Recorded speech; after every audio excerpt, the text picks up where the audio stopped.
So here we're going to look at the sine rule, okay? And we use the sine rule in non-right angled triangles, and sometimes they can help us find an unknown angle or an unknown side inside of that non-right angled triangle. And what's really important about the sine rule, okay, is it relies on knowing or having information about two pairs. Okay, and when we talk about these pairs, what's going to be really important is our understanding of what the little lowercase a, b, and c and the uppercase capital A, B, and C mean when we're labeling a non-right angled triangle. Okay, so if we take a non-right angled triangle, remember from our area video that the lowercase a, b, and c, these guys refer to our sides, and the uppercase a, b, and c, these guys they correspond to their respective angles. So what I mean by that is that if this is a, b, and c, so just labeling our lowercase sides, we can just label those however, then our angles have to go directly opposite. So capital A would go directly opposite our side little a, so that's going to sit there. Angle B would have to be here, and angle C would have to be here. And you can see that we generate three pairs. We've got a pair here, we've got a pair here, and we've got a pair there. Okay, and the sine rule relies heavily on having information about two pairs. Okay, so the sine rule is all about pairs.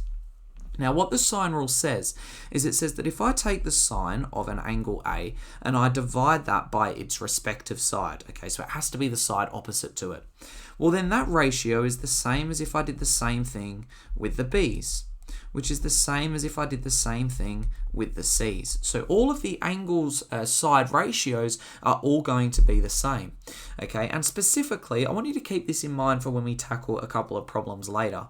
If I'm looking for an angle, then I would want to use this form here. Now, what's kind of cool to know is that because these are ratios, I can write them the other way up as well. So I could write this as lowercase a divided by the sine of a. Well, that ratio would be the exact same as lowercase b divided by the sine of b, which would be the exact same as lowercase c divided by the sine of c, because they're just fractions. So I just flip the fractions over, I get their inverses, all of the ratios will still stay the same. So I can actually also happily write the sine rule in this form. I don't have any problems there. And specifically, I would probably prefer to write it like this if I'm looking for an unknown side, okay? And it's just to assist with the algebra a little bit. It doesn't matter if you accidentally write it the wrong way, it's still solvable. It might just take you a few more algebraic steps. So that's just a handy little trick to keep in mind. So if we take a look at a practice problem, okay, to kind of understand what all of this really means. So here I'm going to give us a non-right angled triangle, and we'll say that this angle in here is 45 degrees, this side length is 8 long, this side length is 10 long, and I'm trying to find what this little angle x is up the top there. Well, what's really important to note is that I have pairs. And what I mean by that, okay, remembering our pairs are those that sit opposite each other. So I've got that angle side pair and I have this angle side pair. So because I have those two angle side pairs, so I'm dealing with two pairs, because I have those pairs, I can now use the sine rule. Now, what I have to ask myself is, am I looking for an unknown angle or an unknown side? And in this case, I am looking for an unknown angle. So the way that I would ideally like to write my rule would be like this. The sine of an angle divided by its respective side is the same as the sine of another angle divided by its respective side. And notice how I've got the two pairs here so I can start to fill in some gaps. So sine of 45 divided by its respective side, so that's that 10, so that's looking at this pair here.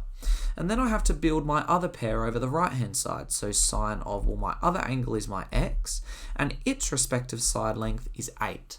So I can start to rearrange this equation now and solve for x. So if I multiply both sides by 8, I see that 8 times the sine of 45 divided by 10, that is equal to the sine of x. And if I want to rearrange this for x, I say that x is equal to the sine -1 of 8 times sine of 45 divided by 10. So just this gobbledygook bit here. Okay, I do the sine -1 of that. And you'll see if you pop that into a calculator, you should end up with something around 34.4 degrees. So that is how we can use the sine rule to solve, in this case, specifically for an unknown angle inside of a non-right angled triangle.